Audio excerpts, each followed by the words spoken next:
So what happens when you take an 80s teen icon and mix her with an ancient eldritch horror? You get something weird, creepy, and just a little bit of fun. Welcome back to creating the Eldritch Breakfast Club. Today we're making our Fishperson Queen Bee sticker a reality by turning Molly Ringwald into a dancing sea bass. Or something. Of course, it takes a true genius in tune with the pop cultural zeitgeist to combine a horror author popular 100 years ago with a movie popular 40 years ago, but I'm just the person to pull it off. After all, super timely pop cultural references are totally my bag, baby. If you caught my last video, you saw how I brainstormed this concept. Today, I'm diving into the drawing process to show you how these strange ideas come to life. I always work in layers when I'm drawing, and I prefer to start with the really rough pose using a big fuzzy brush to stop myself from getting stuck on details too early. In this case, I'm basically mocking out the famous dance scene for our queen bee. Once I'm happy with the pose, I rough in the rest of the body to create a silhouette. This is where the character starts to take shape and you can really get a sense of what they're about. Am I aiming for something graceful and elegant, or awkward and a bit fishy? For what is essentially Molly Ringwald as a fish person, I'm going for that blend of 80s teen queen and aquatic horror. A strange mix, but it works. Now that I've got the silhouette, I switch to a smaller pencil brush and start to draw in the details. This is where the magic happens. I should mention I use a lot of reference photos when I work. Seriously, I've got like 15 tabs open right now. If anyone tells you a reference is cheating, just know that they're probably a delusional jerkface. I said it. No takebacks.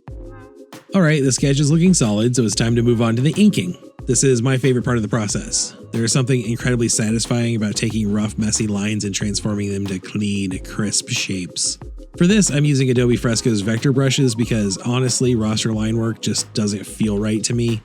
If I'm doing line art, I want those smooth, scalable vector lines. That's why whenever I work with rasterized images, I usually try to avoid line art altogether. The inking phase is also where I get to have fun with details. My art is always on the cartoony side, leaning into that playful, exaggerated style that will probably never be considered serious art. But that's who I am. For this piece, I'm pulling heavily from SpongeBob for the fishy aspects. The challenge here is to create a sticker that says, yeah, that's Molly Ringwald as a fish person.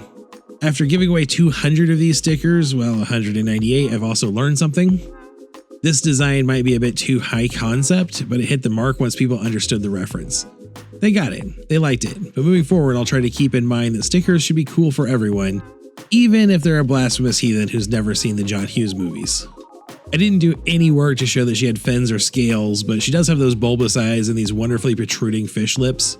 And remember, if it makes you happy, it's golden. That's the real secret to art, creating something that brings you joy. If it makes you smile, it's a win. Now that the inking is done, it's time to bring our Fishperson Queen Bee to life with some color. I always start by filling in the space behind my line art with a bright neon pink color. Not because I'm a huge fan of the neon ooze aesthetic, though let's be honest, who isn't? But because it helps me catch any areas I might miss either on a white background or on a transparency grid. Just use the wand select to select anything outside the lines, then invert the selection and fill it.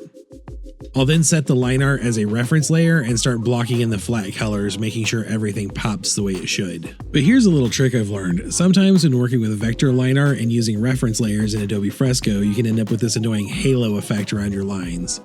To avoid that, I turn the neon pink background back to black and merge it with the color layer. This helps me get clean flats underneath clean line art, eliminating that pesky halo and keeping the colors crisp and smooth. Next up is shadows and highlights. I keep it pretty simple. I use a light gray at about an 80% brightness, set the layer to multiply for shadows. When it actually comes to blocking out the shadows, I use the lasso tool to define the area I want to shade. Depending on the piece, I might bounce back and forth between having the line art layer set as a reference layer to block in, or setting it as a clipping mask to the flat colors to just get rid of everything I don't want. This process can either be very fast or very time consuming depending on the complexity of the piece, and I generally err on the side of being slow to make sure everything looks just right.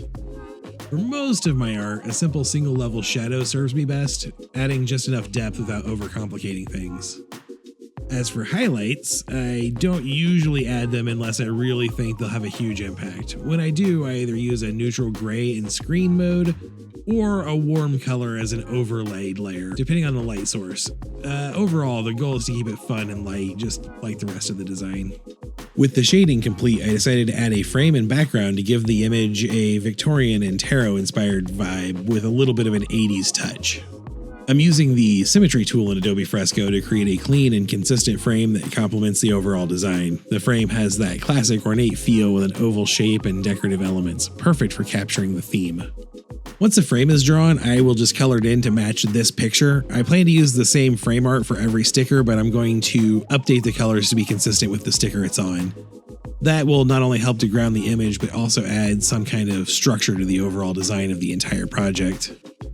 One thing I always have to remind myself to check, and I almost always still miss it, is whether I've trimmed all of the line art properly with the vector trim tool.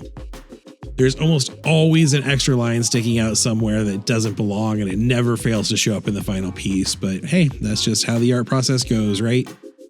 Once I finish the frame, I'll do one more shakedown cleanup of the line art and then jump into Adobe Illustrator to do the text on the sticker.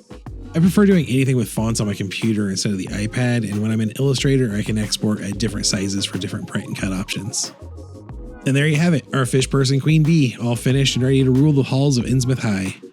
I'm really happy with how this turned out. It's got that quirky, cartoony charm that I love, and it's always fun to mix pop culture with something a little unexpected. If you enjoyed this video, don't forget to give it a thumbs up, and if you want to see more weird and wonderful art like this, hit that subscribe button and ring the bell so you don't miss any future videos. And hey, if you want to support my work and get your hands on exclusive stickers, prints, and more, head over to my Patreon. Your support helps me keep creating and sharing these crazy ideas with the rest of the world. Thanks for watching, and remember, stay weird.